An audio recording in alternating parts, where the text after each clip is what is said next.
नमो नमः। प्रवाचिका अहंदया जोशी अत्र समेषां स्वागतम्। एषा कथा परमहंस योगानंद पुस्तकात उद्धृता अस्ति। कथायाः नाम अस्ति वर्ध्यात महात्मा गांधींबरोबर। गतभागे या अर्थकथा अवशिष्टा अस्ति, सा अधुना पठाम्यहम्। अस्तु तर्हि आरंभं कुर्मः। महात्माजींनी जगातील सर्व धर्माचा आदरपूर्वक अभ्यास केलेला आहे. जैन धर्मग्रंथ, बायबलमधील नवीन करार व टॉल्स्टॉय यांचे समाजविषयक लिखाण हे गांधीजींच्या अहिंसेच्या तत्त्वप्रणालीचे आधारभूत ग्रंथ होत. त्यांनी आपली तत्त्वप्रणाली खालील शब्दात सांगितलेली आहे. वेद ज्याप्रमाणे दैवी प्रेरणेने रचले गेले, त्याप्रमाणे बायबल, कुराण आणि झेंद अवेस्था हे ग्रंथही लिहिले गेले आहेत, असा माझा विश्वास आहे. गुरुपरंपरेवर माझी श्रद्धा आहे. पण सांप्रतच्या युगात लाखो लोकांना गुरुशिवायच पुढे जावे लागते, व कारण शुद्ध पावित्र्य व पांडित्य ही दोन्ही क्वचितच एके ठिकाणी आढळतात. परंतु आपल्या धर्माचे तत्त्व आपणास समजले नाही, म्हणून कोणीही निराश होण्याचे कारण नाही. कारण हिंदू धर्माची मूलभूत तत्त्वे इतर धर्मांच्या मूलभूत तत्त्वांसारखीच आहेत. त्यात बदल असा होत नाही आणि ती समजावयासुद्धा सोपी आहेत. प्रत्येक हिंदू मनुष्याप्रमाणे माझा परमेश्वरावर, अद्वैत सिद्धांतावर, पुनर्जन्मावर व मोक्षकल्पनेवर विश्वास आहे. स्वतःच्या बायकोबद्दल जसे माझे मत मला सांगता येत नाही, त्याप्रमाणे हिंदू धर्माविषयी मला काय वाटते हे मला सांगता येत नाही. जगातील दुसरी कोणतीही स्त्री मला इतके प्रेरित करीत नाही, याचा अर्थ असा नव्हे की तिच्या ठिकाणी काही दोष नाहीत. तिच्या ठिकाणी मी पाहतो त्यापेक्षा जास्त दोष आहेत, हे मी नक्की सांगू शकतो. पण न तुटणारा असा भावनेचा दुवा तेथे आहे. त्याचप्रमाणे हिंदू धर्माबद्दल, त्या धर्मातील दोषांबद्दल, मर्यादित स्वरूपाबद्दल मला वाटते. गीता किंवा तुलसीदासाचे रामायण यातील संगीतांपेक्षा मला दुसरे कोणतेही संगीत किंवा गीत आनंद देऊ शकत नाही. मी जेव्हा अशी कल्पना करतो की इहलोकीचा शेवटला श्वास मी घेत आहे, त्यावेळी गीताच मला समाधान, दिलासा देते.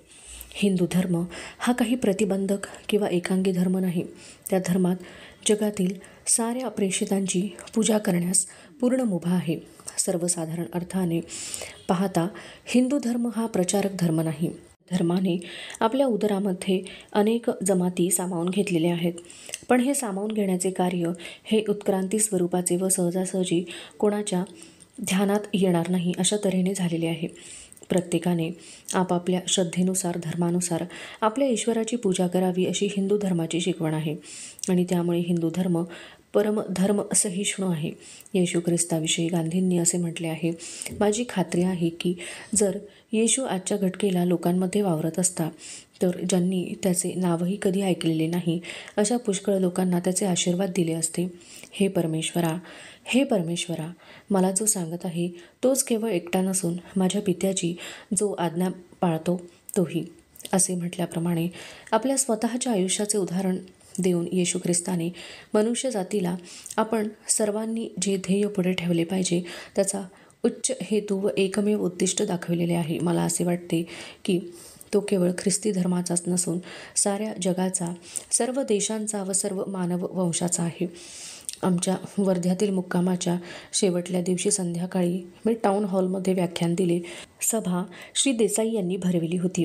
त्या हॉलमध्ये जवळजवळ 400 माणसे दाटीवाटीने खिडक्यांतून सुद्धा माझे योगावरील व्याख्यान ऐकण्यासाठी बसली होती. मी प्रथम हिंदीतून बोलावयास सुरुवात केली व नंतर इंग्रजीमधून बोलू लागलो. आम्ही थोडीशीच मंडळी आश्रमात रात्रीच्या वेळी परत आलो. त्यावेळी गांधीजी शांतपणे बसलेले व पत्र व्यवहार पाहण्यात गढून गेलेले होते. मी 5 वाजता पहाटे उठलो तरी साधारण रात्रच होती. खेड्यातील जीवनाला हळूहळू सुरुवात झाली होती. प्रथम आश्रमाच्या दाराजवळून एक बैलगाडी निघाली. नंतर एक शेतकरी, डोक्यावर एक भले मोठे बोचके सावरीत निघाला. सकाळचा नाश्ता झाल्यावर आम्ही त्रिवर्ग गांधीजींचा निरोप घेण्याकरता त्यांना भेटलो. महात्माजी पहाटे 4 वाजता सकाळच्या प्रार्थनेकरता उठत असत. महात्माजी आता आम्ही निघालो. त्यांच्या पायांना स्पर्श करण्याकरता मी खाली वाकलो. भारताचे भवितव्य आपल्या हातात सुरक्षित आहे. वर्ध्याची आमची ही सहल झाल्याला बरीच वर्षे लोटली. ही पृथ्वी, हे महासागर आणि हे आकाश या सर्वांना युद्धाच्या रणधुमाळीने काळोखी आलेली आहे. सर्व महान नेत्यांमध्ये गांधी हे एकच नेते असे आहेत की ज्यांनी सशस्त्र शक्तीपुढे अहिंसेच्या उपयोगाचा पर्याय सुचवलेला आहे. दुःख निवारण करण्याकरता व अन्यायाचे निर्मूलन करण्याकरता महात्माजींनी अनेक वेळा अहिंसेच्या साधनांचा उपयोग करून त्यांची उपयुक्तता सिद्ध केलेली आहे. ते आपले तत्व सिद्धांत खालील शब्दात वर्णन करतात. विनाशामध्ये सुद्धा जीवन टिकून राहिलेले आहे असे मी पाहिलेले आहे. यावरून विनाशापेक्षा सुद्धा अधिक प्रभावी असा वरच्या प्रतीचा नियम निसर्गामध्ये असला पाहिजे आणि त्याच नियमाखाली समाजाने वागले पाहिजे, म्हणजेच त्या समाजामध्ये सुसंबद्धता येईल व जगणे सुसह्य होईल. तो नियम जर जीवनाचा नियम असेल तर त्या नियमाचा उपयोग आपण आपल्या रोजच्या जीवनामध्ये केला पाहिजे. ज्यावेळी युद्धे होतात, प्रतिस्पर्ध्याबरोबर सामना करण्याचा प्रसंग येतो, तेव्हा आपण आपल्या शत्रूला प्रेमाने जिंकले पाहिजे. मला तर माझ्या स्वतःच्या आयुष्यात असे आढळून आले आहे की विनाशाच्या नियमाच्या बजावणीपेक्षा प्रेमाच्याच निश्चित अशा सिद्धांताने जीवनात सफलता आलेली आहे. हिंदुस्थानासारख्या व्यापक क्षेत्रात ह्या अहिंसेच्या सिद्धांताचे दार्शनिक प्रदर्शन घडून आलेले आहे. मी असे म्हणत नाही की हिंदुस्थानच्या 36 कोटी प्रजेने हा सिद्धांत आत्मसात केला आहे, पण मला असे म्हणावयाचे आहे की दुसऱ्या कोणत्याही सिद्धांतापेक्षा हा सिद्धांत कल्पना करता येणार नाही, इतक्या अल्पावधीत त्यांच्या मनामध्ये खोलवर रुजला आहे. अहिंसेला पोषक अशी मनाची बैठक तयार करण्यासाठी अतिशय कडक अशा शिस्तीची जरुरी आहे. तो एक शिस्तबद्ध जीवनक्रम आहे.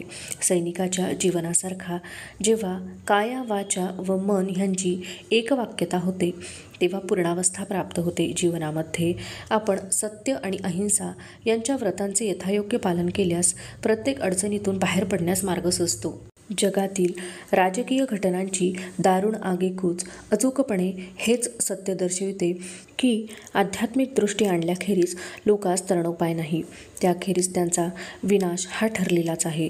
धर्म समजुतीने जरी नाही तरी भौतिक शास्त्रांनी त्यांच्या विकासामुळे मानवामध्ये एक प्रकारची असुरक्षिततेची भीती निर्माण केली आहे आणि त्यांना सर्व ऐहिक वस्तूंच्या अशाश्वतेची कल्पना आणून दिली आहे. आता मानवाला आपल्या मूळ उगमस्थानाला जरी जाता येण्यासारखे नसले तरी अंतर्यामीच्या सनातन तत्वाचा त्याला जरूर शोध घेता येण्यासारखा आहे. इतिहासाकडे नजर फेकली असता आपणास असे वाजवी रीतीने सांगता येईल की मानवाच्या समस्या पाशवी शक्तीच्या उपयोगाने सुटलेल्या नाहीत. पहिल्या महायुद्धाने भयानक कर्माचा एक थंडगार गोळा सर्व जगाला गारठून टाकणारा असा सोडून दिला. तोच पुढे फुगत जाऊन त्यातून दुसरे महायुद्ध निर्माण झाले. हा जो सध्याच्या रक्तलांछित अजस्त्र बर्फाचा गोळा निर्माण झालेला आहे तो फक्त बंधुभावाच्या उष्णतेनेच वितळू शकेल. नाहीपेक्षा त्याचे पर्यवसान तिसऱ्या महायुद्धात होईल. काय हे 20व्या शतकातील अशुभ त्रिकूट तंटे मिटवण्याच्या कामी न्याय व विवेकबुद्धी यांचा उपयोग न करता जर जंगली विचारसरणीचा उपयोग केला गेला तर ह्या जगाला एका जंगलाचे स्वरूप प्राप्त होईल. माणसे जीवनात जरी भावाभावांसारखी वागली नसली तरी भयानक अशा मृत्यूच्या दारी ती भाऊ भाऊ म्हणूनच एकमेकांच्या अंगाखांद्यावर बिलगलेली अशी मृत्युमुखी पडतील. अशा तऱ्हेची आपत्ती ओढवण्यासाठी अणुशक्तीचा शोध लावण्यास परमेश्वराने आपल्या मायेच्या पोटी मनुष्यास अशा प्रकारची परवानगी नक्की दिली नसावी. लढाई आणि गुन्हेगारी ह्यांमुळे कोणाचाच फायदा होत नाही. अब्जावधी डॉलर अणुबॉम्ब व स्फोटक द्रव्ये निर्माण करण्यात खर्च होऊन त्यांची राख रांगोळी झाली. त्यांचा जर बरोबर उपयोग केला असता तर एक नवीन जग निर्माण झाले असते. एक नवीन जग असे की त्यात रोगराई स्थान नसते व ते दैन्य किंवा दारिद्र्य यांपासून पूर्ण मुक्त ठेवता आले असते. त्या जगात भीतीचे, अराजकतेचे, दुष्काळाचे, रोगराईचे आणि भोगविलासांचे यत्किंचितही अस्तित्व दिसून आले नसते आणि त्याऐवजी तेथे शांतता, समृद्धी आणि नेहमी विकास पावत जाणारे ज्ञान यांचेच साम्राज्य झाले असते. गांधीजींचा अहिंसेचा संदेश माणसाच्या अत्युच्च विवेकबुद्धीस आवाहन करतो. जगातील राष्ट्रांनी एकमेकांशी दोस्ती प्रतिपक्षीय राष्ट्रांना ठेचून टाकण्याकरता करू नये तर जीवन समृद्ध करण्याकरता त्यांनी एकमेकांशी दोस्ती करावी. विनाशाकरता नव्हे तर नवनिर्मितीकरता, द्वेष मत्सर याकरता नव्हे तर प्रेम व सद्भाव यांचे विधायक चमत्कार घडवून आणण्याकरता करावे. महाभारतात एके ठिकाणी म्हटलेले आहे की कोणत्याही तऱ्हेची हानी झाली तरी माणसाने क्षमाशीलता सोडू नये. ही जी मानवजात आजच्या घटकेला टिकून राहिलेली आहे ती त्याच्या क्षमाशील वृत्तीमुळे. क्षमाशीलता हे एक पावित्र्य आहे, सूचिता आहे. क्षमाशीलतेमुळे हे विश्व अधिक जवळ आणले जाते. क्षमाशीलता हे समर्थांचे सामर्थ्य आहे. क्षमाशीलता हा एक त्याग आहे, ती एक मनःशांती आहे. क्षमा आणि नम्रता ही आत्मसंयमी माणसाची लक्षणे आहेत. सनातन सद्गुणांचे ते प्रतीक आहे. अहिंसा हा क्षमा आणि प्रेम यांच्या व्रतांचा पालन करण्याचा नैसर्गिक परिणाम आहे. गांधीजी ठासून सांगतात की धर्माकरता, धर्मयुद्धाकरता प्राण अर्पण करणे जरूरच झाले तर माणसाने येशू ख्रिस्तासारखा स्वतःचा प्राण अर्पण करावा. दुसऱ्यांचा घेऊ नये. अशा तऱ्हेने या जगतात कमी रक्तपात होईल. हिंदी सत्याग्रह्यांवर ज्यांनी द्वेषाचे उत्तर प्रेमाने दिले आहे, हिंसेचा सामना अहिंसेने केला आहे आणि शस्त्र उचलण्याच्या ऐवजी स्वतःची कत्तल होऊ दिली आहे, त्यांच्यावर कधीतरी महाकाव्ये रचली जातील. काही ऐतिहासिक प्रसंग असे घडून आले आहेत की शत्रूंनी आपली हत्यारे खाली टाकून पलायन केले आहे, लाज वाटून. ज्यांना स्वतःच्या प्राणांपेक्षा दुसऱ्यांच्या प्राणांची किंमत अधिक आहे, अशा महात्म्यांच्या केवळ दर्शनाने त्यांच्यामधली सत्प्रवृत्ती हेलावून गेली व त्यांनाच लाज वाटू लागली.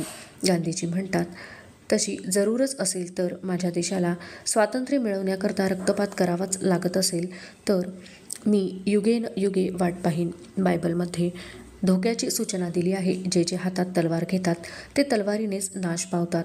महात्माजींनी म्हटलेले आहे, मी स्वतःला राष्ट्रीय प्रवृत्तीचा म्हणतो, पण माझा राष्ट्रवाद हा विश्वव्यापी आहे. माझ्या राष्ट्रवादाच्या कक्षेत जगातील सारी राष्ट्रे सामावली जातात. दुसऱ्या राष्ट्रांच्या राख रांगोळीवर भारताची उभारणी मला नको आहे. हिंदुस्थानने कोणाही एकासुद्धा इसमाला लुबाडता कामा नये. हिंदुस्थानने सामर्थ्यवान माझ्या दृष्टीने अशाकरिता व्हावयास पाहिजे की त्याने आपल्या केवळ सामर्थ्याने दुसऱ्या राष्ट्रास जरबेत ठेवावे. युरोपमधले आजचे कोणतेही राष्ट्र या कसोटीस उतरत नाही. ती राष्ट्रे दुसऱ्या राष्ट्रांना बलवान करू शकत नाहीत.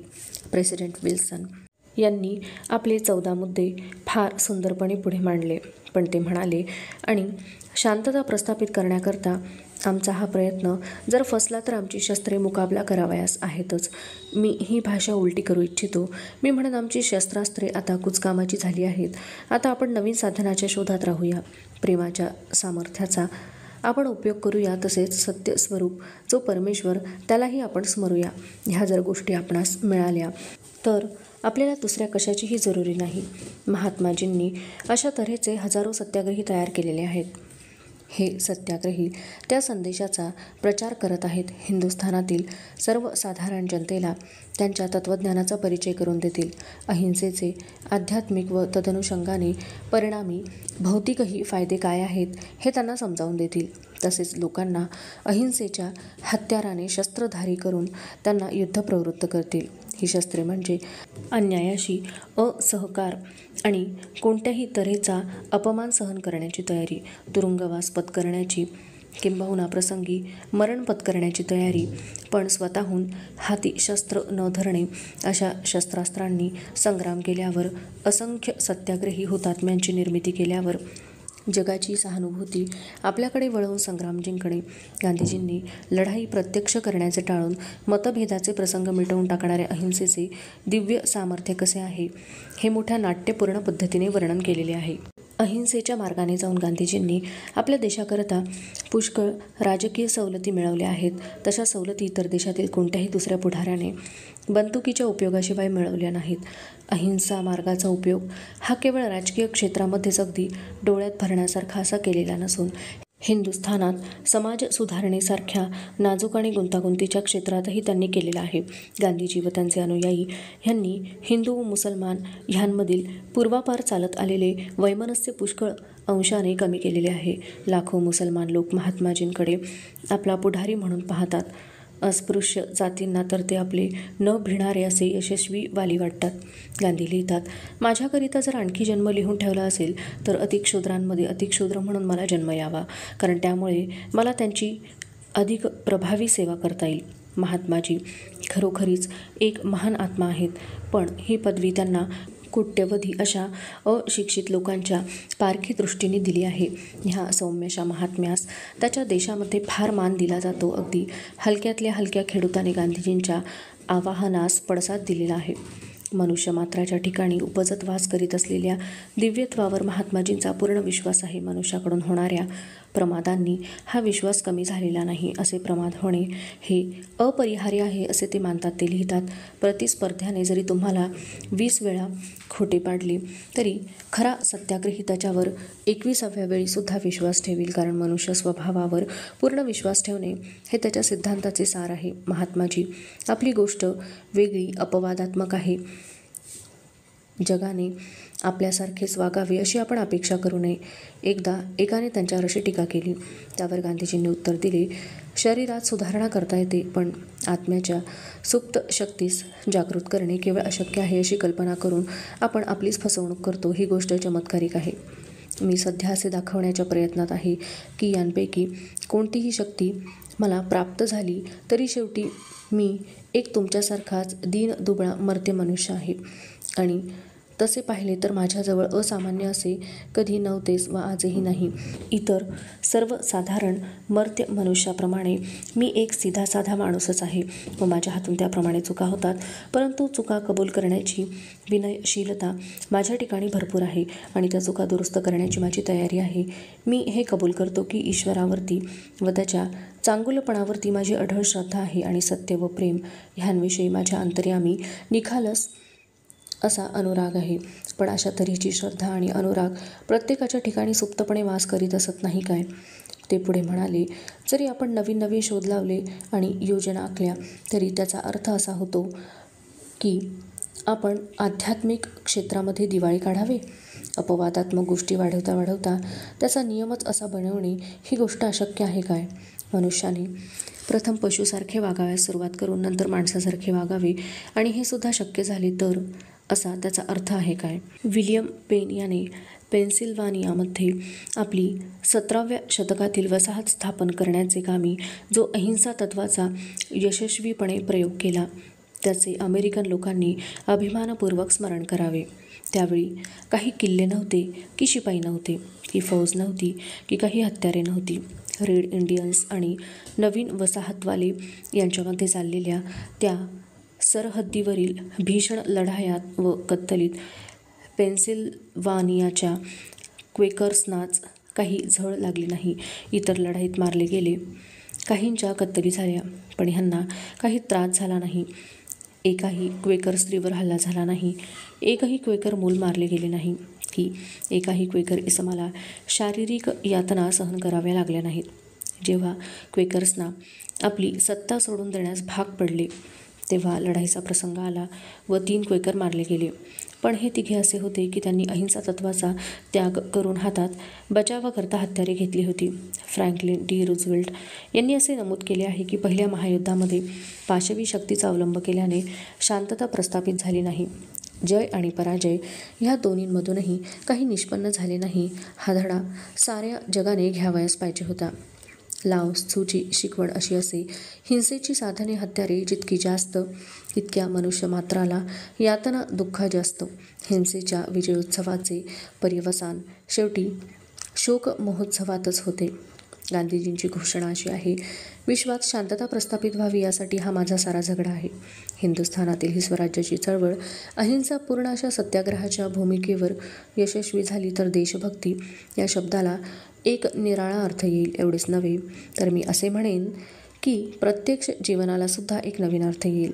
गांधींच्या कार्यक्रमास एका स्वप्नाळू माणसाचा अव्यावहारिक कार्यक्रम समजून तो रद्दबातल करून टाकण्यापूर्वी पाश्चिमात्यांनी त्या गैलिलीच्या प्रभूजी सत्याग्रहाची व्याख्या विचारात घ्यावी. तुम्ही असे म्हटलेले ऐकले आहे की हिंसेचा प्रतिकार हिंसेने करावा. डोळा फोडला तर तो फोडणाऱ्याचा डोळा फोडावा, दात उपटला तर त्याचा दात उपटावा. पण मी म्हणतो हिंसेचा जुलमाचा प्रतिकार हिंसेने करू नका. एवढेच काय, पण जर एखाद्याने तुमच्या उजव्या गालावर चपराक मारली तर त्याच्यापुढे डावा गाल करावा. गांधीजींच्या काळातच नव्हे, शतकातच अगोदरच 2 सर्वसंहारक व भीषण जागतिक महायुद्धे झाली. दोन्ही महायुद्धे विश्वघटनांच्या एका अजब व सुबक अशा वेळापत्रकाप्रमाणे घडून आलेली आहेत. त्यांच्या जीवनाच्या शिलालेखात त्यांच्याच शब्दात त्यांचा दिव्य संदेश खोदलेला आहे. भावाभावांमध्ये पुन्हा रक्तपात होऊ नये म्हणून ही जणू धोक्याची सूचना आहे. अधुना एषा कथा समाप्तिं गता. अस्तु तर्हि पुनर्मिलामः. तावन् मङ्गलं भूयात्. नमो नमः. धन्यवादः.